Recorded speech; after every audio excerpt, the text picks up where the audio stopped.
Eu tenho 81 anos e moro em Recife há toda a minha vida. Conheço cada rua do bairro de Boa Viagem como conheço as linhas da minha própria mão, talvez até melhor, desde o cheiro do mar misturado com o bafo quente do asfalto até o barulho das crianças brincando nas calçadas no fim de tarde. Mas conhecer uma cidade não significa ter vivido nela de verdade. Existir num lugar e realmente viver nele são coisas completamente diferentes. E levei décadas para entender isso da forma mais dolorosa possível. Quando eu tinha 28 anos, comecei a enxergar uma verdade que ainda não tinha nome dentro de mim.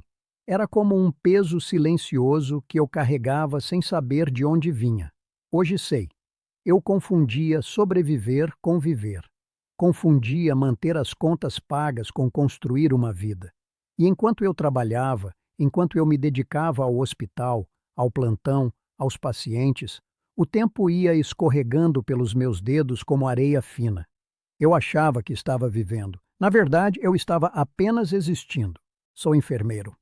Fui enfermeiro por 42 anos.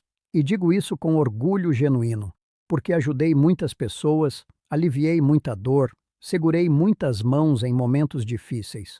Mas a ironia maior da minha vida é que, enquanto eu cuidava de estranhos, ia negligenciando as pessoas que eu mais amava. Essa contradição só ficou clara para mim quando já era tarde demais para mudar boa parte do que havia acontecido. Preciso te contar sobre o dia 15 de junho de 1972. Era uma terça-feira.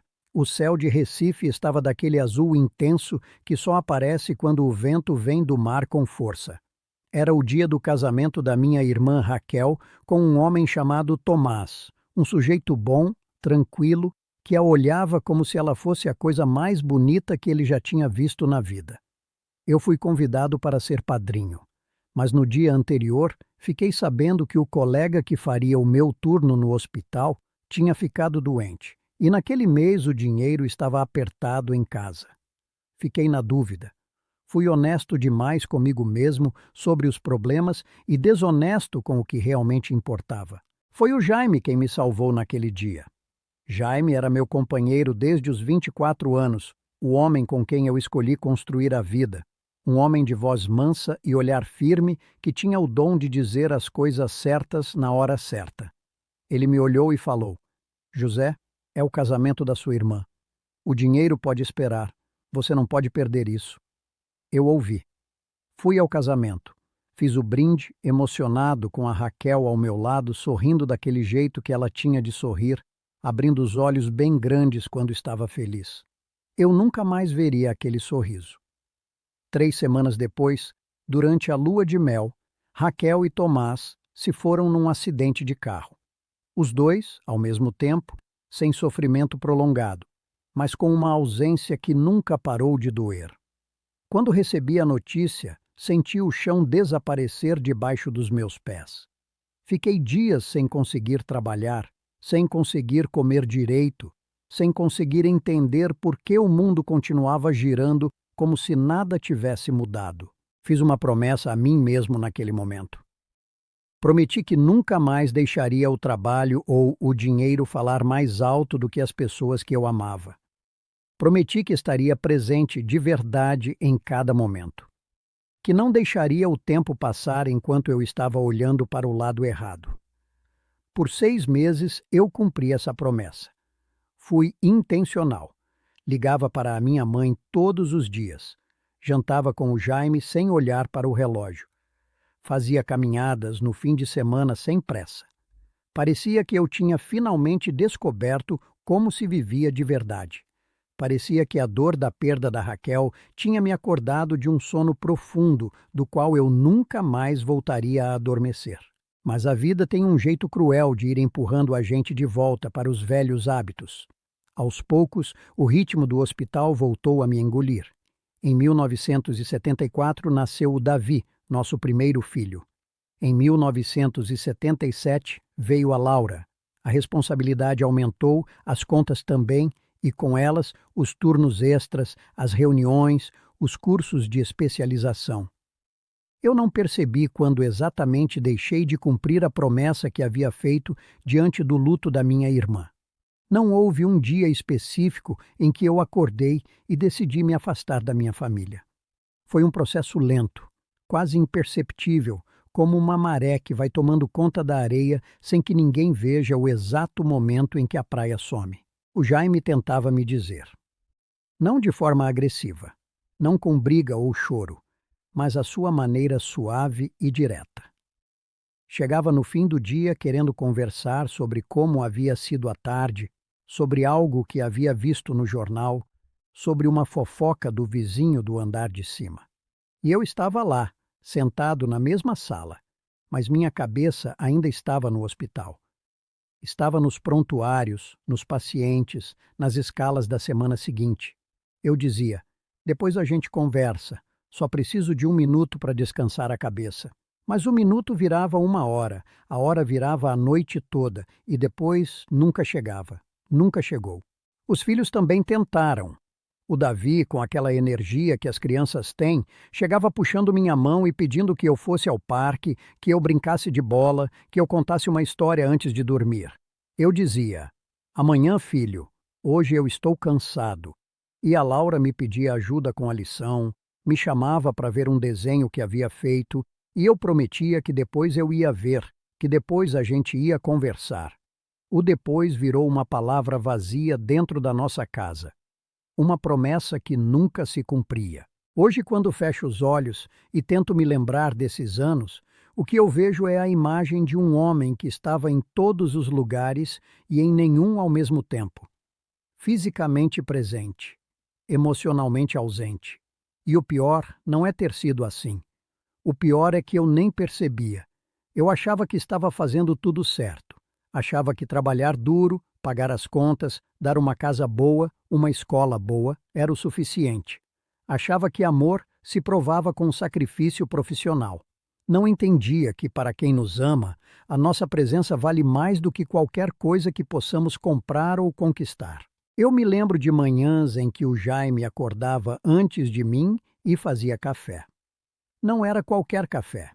Era um café forte, com aquele cheiro que tomava conta de toda a casa, coado com paciência num coador de pano velho que ele se recusava a jogar fora. Ele deixava a xícara na minha cabeceira antes de sair para o trabalho, sem dizer nada, só um gesto silencioso de quem ama. E eu tomava aquele café sem sequer pensar nele, sem pensar em quem havia feito aquilo por mim, sem parar um segundo para reconhecer que ali havia amor em estado puro. Eu simplesmente bebia, me levantava e seguia em frente como se aquilo fosse automático, como se amor não precisasse de atenção para continuar existindo. Tenho uma foto de 1985, num álbum velho que guardo na gaveta da cômoda do quarto. Estávamos numa praia em Porto de Galinhas, eu, o Jaime, o Davi com 11 anos e a Laura com 8. O Davi está na beira da água chamando, com os braços abertos. A Laura ri de algo que o Jaime disse. E eu estou sentado numa cadeira de praia, com o jornal no colo, olhando para o lado. Lembro desse dia. Os meninos queriam que eu entrasse no mar com eles. Eu disse que estava cansado. Fiquei na sombra lendo enquanto eles nadavam sem mim. Quando olho para essa foto hoje, não consigo deixar de notar o meu olhar. Está distante, está em outro lugar. E foi exatamente isso que eu fiz durante décadas. Dei meu corpo ao lugar, mas guardei minha presença de verdade para um amanhã que nunca veio. Esse foi o meu maior erro. E ele não aconteceu de uma vez. Aconteceu em silêncio, um dia de cada vez, até virar o legado que carrego agora. Com 81 anos, sentado nesta varanda de Boa Viagem ouvindo o mar e pensando em tudo o que poderia ter sido diferente se eu tivesse simplesmente parado, olhado nos olhos de quem eu amava e dito: estou aqui, de verdade, só para você. Se esta história te interessou, não se esqueça de se inscrever no nosso canal e diga-nos de que cidade você nos está vendo. Continuamos. Prometo que essa vai ser a melhor história que você vai escutar na sua vida. Em 2016, o Jaime foi embora. Não de repente, não sem avisos.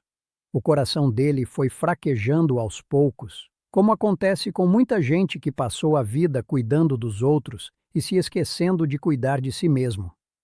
Foram 46 anos juntos. 46 anos dividindo a mesma cama, a mesma cozinha, o mesmo sofá surrado que eu queria jogar fora e ele se recusava. 46 anos.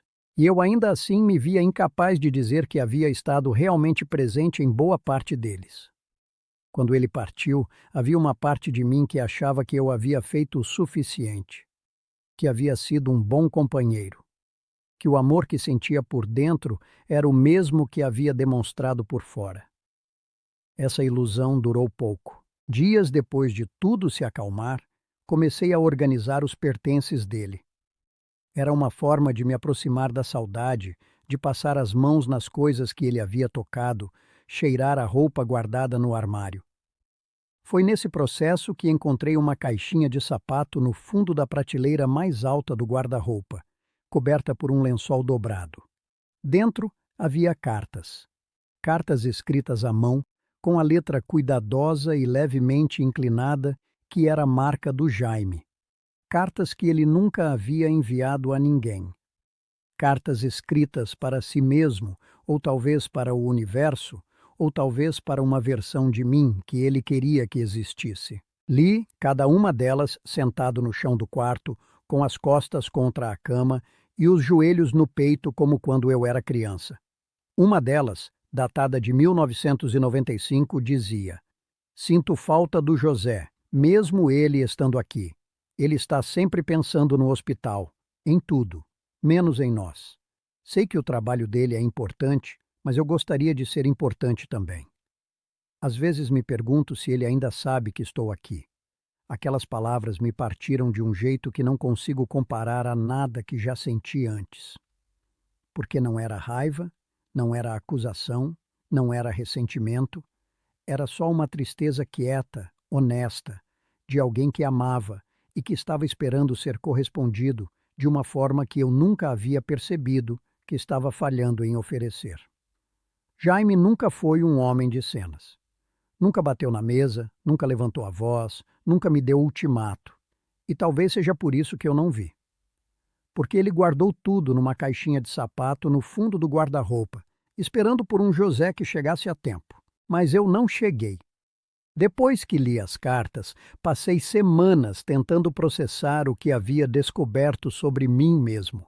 Era como olhar para um retrato e perceber um rosto escondido atrás do quadro que nunca havia notado. O homem que eu havia sido em casa, longe do trabalho onde era competente e reconhecido, havia sido uma sombra. Presente no endereço, ausente na alma. Tentei conversar com os filhos. Com o Davi, já com 51 anos na época, a conversa foi difícil do jeito que conversas com homens costumam ser. Ele ouviu, fez que entendia, disse que não guardava mágoa. Mas havia uma distância entre nós que nenhuma conversa de uma tarde ia resolver. A gente não se conhecia de verdade. Tínhamos uma relação de encontros esparsos, de telefonemas breves, de cumprimentos educados no Natal. Eu era o pai que havia pago as contas e assinado as autorizações escolares. Nunca tinha sido o pai que jogou bola na rua, que ficou acordado até tarde, ouvindo sobre o primeiro beijo, que ensinou a fazer o nó da gravata. Com a Laura, foi mais revelador ainda. Ela foi ao meu apartamento numa tarde de quarta-feira. Sentou na mesma cadeira em que o Jaime sempre sentava para tomar café e me olhou com aqueles olhos grandes que eu reconhecia porque eram iguais aos da Raquel. Ela disse, com a voz calma de quem praticou aquelas palavras muitas vezes antes de falar: "Eu me lembro pouco de você na minha infância, pai. Não porque você não estava em casa, mas porque quando você não estava de verdade. Você estava cansado, estava no trabalho na cabeça. Eu sabia que não devia incomodar. E com o tempo, aprendi a não incomodar mais. Aí ficou fácil para todo mundo." Ela pausou, respirou fundo e completou: "Eu sei que você se sacrificou muito pela gente. Mas eu teria trocado a casa bonita e a escola particular por você ter nadado comigo naquela praia em Porto de Galinhas. Não disse nada. O que eu poderia dizer? Ela estava certa. Era a mesma foto que eu carregava na memória. O mesmo dia de 1985. O mesmo mar azul. O mesmo pai sentado com o jornal enquanto os filhos chamavam da água. Ela guardou aquele dia com a mesma dor silenciosa que o Jaime guardou em cartas que nunca enviou. E eu, no centro de tudo, havia passado décadas sem perceber nada disso. Hoje tenho 81 anos. As mãos tremem um pouco quando eu sirvo a água no copo. A memória às vezes falha, e eu paro no meio de uma frase tentando lembrar a palavra que estava procurando. O corpo foi ficando mais pesado com o tempo, mais lento, mais exigente de atenção. Mas nada disso me pesa tanto quanto os momentos que não voltam. Não são os grandes eventos que me fazem falta. São as manhãs de domingo desperdiçadas olhando para o teto enquanto o Jaime queria passear. São os deveres de faculdade que a Laura fez sozinha. São os jogos de futebol do Davi que eu perdi porque tinha plantão.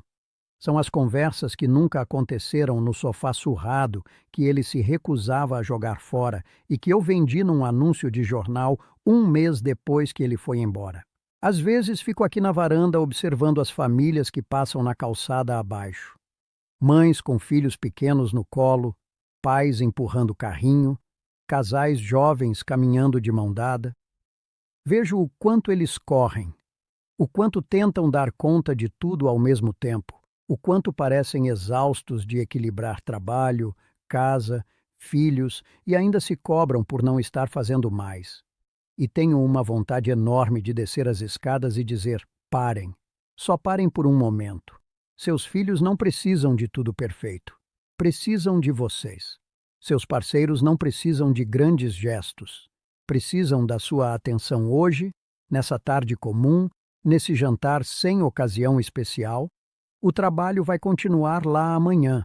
As pessoas que você ama, da forma que estão agora, não vão. Tenho uma neta chamada Emma, 16 anos, filha do Davi. Quando ela vem me visitar, fica boa parte do tempo com o celular na mão, a cabeça baixa, o mundo inteiro dentro daquela tela. Eu a observo e reconheço algo familiar naquele padrão: a presença física e a ausência real. Espero de todo o coração que ela aprenda mais cedo do que eu aprendi. Meu amigo Arnaldo, de 77 anos, perdeu a esposa no ano passado depois de 50 anos juntos. Ele me disse: o pior não é que ela se foi. O pior é perceber quantas vezes estive com ela, mas não estive realmente com ela. Eu entendi cada sílaba daquilo, porque é exatamente assim que me sinto quando olho para trás e conto os anos.